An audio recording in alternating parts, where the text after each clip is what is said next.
Mereka menemukan banyak budak itu yang udah diikat di atas loteng dan juga mengungkapkan sebuah fakta adanya penyiksaan yang sangat kejam yang dilakukan oleh Madame Lalaurie.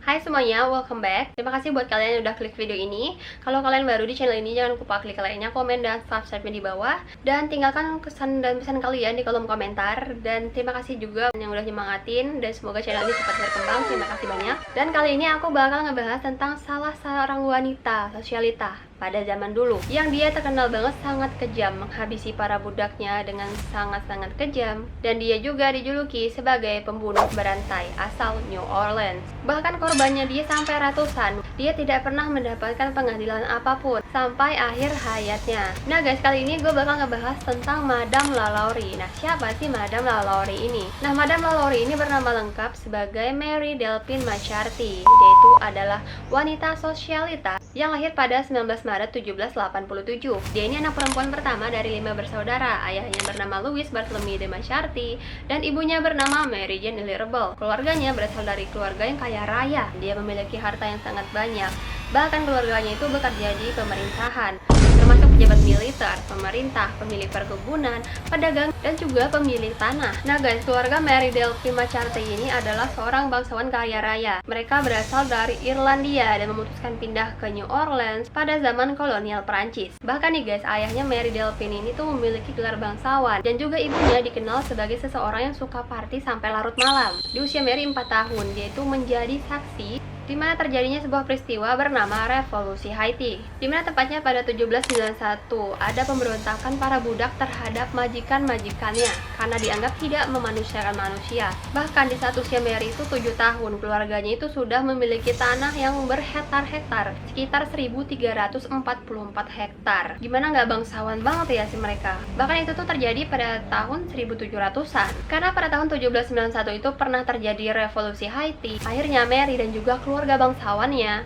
memperlakukan para budak mereka itu dengan sangat keji dan juga sangat kejam, karena mereka nggak mau tiba-tiba para budaknya itu melakukan hal serupa kepada keluarga mereka. Nah guys, Madame Lalaurie ini dikenal sebagai seorang perempuan ataupun seorang bangsawan yang sangat terhormat. Namun setelah kasusnya dia terungkap nih guys, akhirnya dia mendapatkan julukan baru, yaitu sebuah julukan Savage Mistress of New Orleans ataupun Nyonya Biadab asal New Orleans. Namun guys, di saat umurnya Mary ini 14 tahun, dia dipaksa menikah dengan seorang laki-laki bangsawan. Nah, Mary ini menikahi seorang bangsawan asal Spanyol bernama Don Ramon de Lopez y Angulo. Dimana selama masa hidupnya Mary, dia itu nikah selama 3 kali. Dan pernikahan pertamanya dengan Raymond itu terjadi pada tahun 1800-an. Pernikahan Raymond dan juga si Mary ini dikarenai satu orang anak perempuan. Hingga pernikahan mereka itu hanya bertahan 4 tahun saja karena suaminya si Raymond meninggal dunia. Setelah suami pertamanya ini meninggal dunia, Mary memutuskan untuk menjanda selama 4 tahun sebelum dia bertemu dengan suami keduanya. Dia bertemu dengan seorang laki-laki pengusaha tersohor pada tahun 1808. Nah, suami keduanya ini bernama Jean Blanc. Jean Blanc ini dia tuh adalah seorang bankir, pedagang, pengacara, dan juga legislator terkemuka. Di saat pernikahan Mary dan juga suami keduanya ini, mereka membeli sebuah rumah yang sangat mewah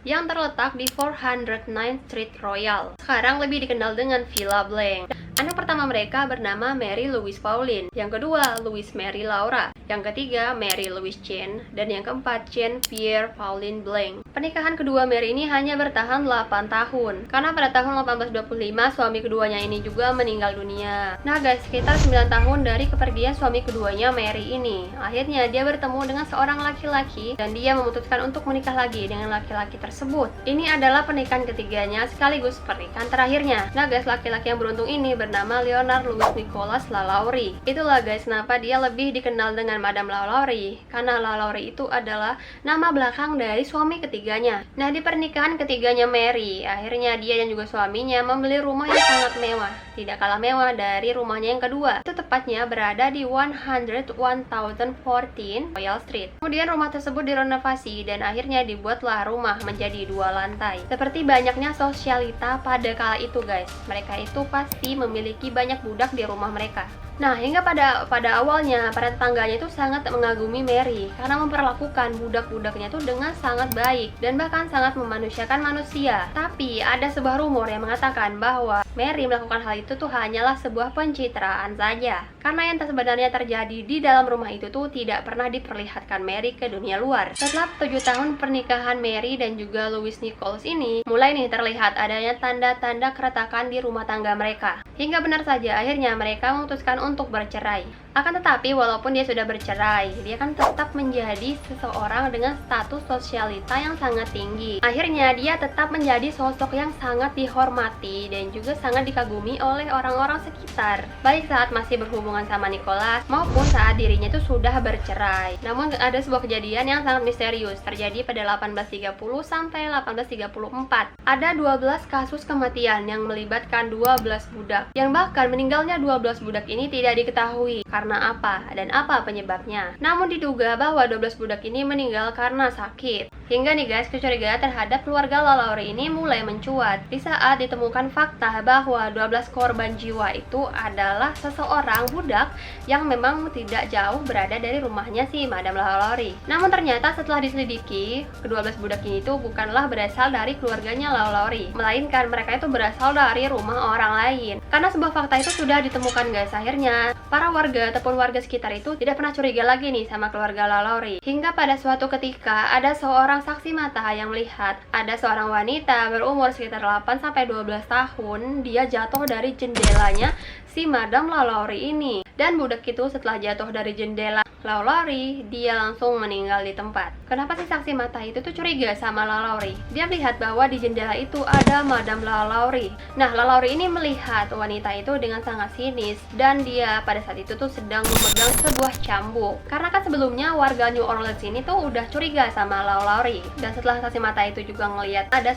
seorang budak yang meninggal di tempatnya si LaLaurie, akhirnya nih masyarakat New Orleans langsung berbondong-bondong menuju ke rumah LaLaurie. Puncaknya pada 10 April 1834, warga yang sudah kepalang emosi dan mereka berbondong-bondong untuk menggerebek rumahnya Madame LaLaurie ini. Tiba-tiba saat mereka sampai di rumah tersebut, ada api yang sangat besar yang menghanguskan rumahnya itu. Api itu langsung berkobar sangat besar dan melahap semua bagian rumahnya Madame LaLaurie dan juga para budak yang masih berada di dalam rumahnya LaLaurie. Akhirnya ketika tim penyelaman sampai di rumah Madame LaLaurie ini, mereka menemukan banyak budak itu yang udah diikat di atas loteng dan juga mengungkapkan sebuah fakta adanya penyiksaan yang sangat kejam yang dilakukan oleh Madame LaLaurie ini. Dan bahkan kekerasan yang dilakukan terhadap budak-budaknya itu sudah bertahan cukup lama. Hingga di antara para warga ada beberapa yang menerobos rumah itu untuk menyelamatkan anggota keluarganya Madame LaLaurie ataupun orang yang masih berada di dalam. Dan akhirnya rumah Madame LaLaurie sebelum habis terbakar dijarah oleh masyarakat. Nah, di satu sisi mereka itu gagal menangkap Madame LaLaurie karena pada saat kejadian kebakaran itu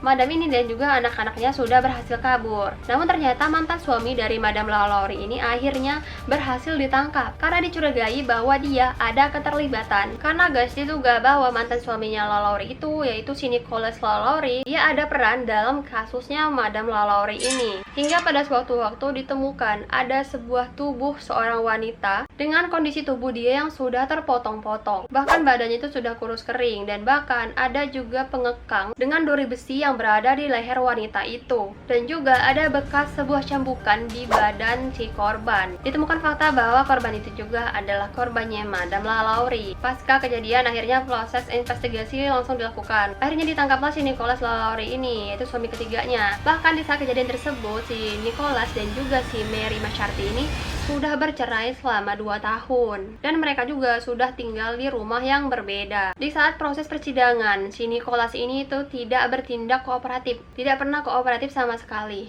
Dimana saat melakukan persidangan, orang-orang seperti kalian tuh sebaiknya tinggal saja di rumah, tidak usah ikut campur dengan urusan orang lain. Bahkan si Nicholas ini enggan membeberkan nih pada hakim. Sudah jelas bahwa Nicholas ini bakal dipenjara, namun untuk beberapa tahunnya tidak dipastikan. Dan beritanya juga tidak gue dapat ditakutin. Nah, yang menjadi pertanyaan kenapa Mary dan juga anak-anaknya pergi pada saat itu. Dan siapakah yang membakar rumahnya Mary? Ternyata setelah diselidiki, yang membakar rumahnya Mary itu adalah dia sendiri. Karena dia itu nggak mau kalau hal itu terbongkar nih. Apa yang dia lakuin terhadap budak-budaknya itu sampai orang-orang tahu. Dan dia juga nggak mau dipenjara atas semua yang udah dia lakuin gitu. Dia bisa ngelakuin hal kejam, tapi dia juga nggak mau mempertanggungjawabkan. Nah, kenapa dia membakar rumahnya? Karena dia itu kan nggak mau nih hal itu tuh terbukti.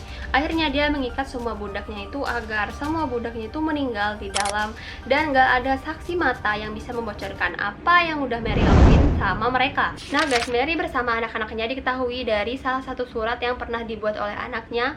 Mereka itu melarikan diri ke Perancis, tepatnya ke tempat keluarganya. Dimana dalam surat tersebut guys, terindikasi kalau keluarganya Mary itu berkeinginan untuk kembali ke New Orleans usai beberapa tahun mengungsi ke Perancis. Akan tetapi keinginan Mary Macharty ini tuh ditepis oleh anak-anaknya. Mending nggak usah, kita nggak usah balik lagi ke New Orleans. Kalau misalnya kita balik lagi ke sana nih, kata anak-anaknya, tidak menutup kemungkinan bahwa ibunya itu akan mendapatkan hukuman penjara di New Orleans karena udah melakukan perlakuan yang sangat keji terhadap para budaknya dan juga sudah menyebabkan kebakaran hingga menghilangkan nyawa orang-orang yang tidak bersalah. Di usianya ke-62 tahun, Madame LaLaurie itu dikatakan sudah meninggal dunia, tepatnya 7 Desember tahun 1849. Namun tidak diketahui apa penyebab pasti dari kematian Mary Macharty. Nah, buat yang penasaran nih, gimana sih nasib rumah Mary Macharty itu pada saat ini? Dimana rumah tersebut ternyata dibangun ulang di lokasi yang sama dan juga sempat digunakan sebagai gedung sekolah, apartemen, bahkan sempat dijadikan untuk tempat penampungan untuk para pengungsi dan juga dijadikan sebuah toko furnitur. Hingga pada April tahun 2007, akhirnya rumah tersebut dibeli oleh seorang aktor Hollywood bernama Nicholas Schack. Dia membeli rumah Madame LaLaurie ini di harga 3,45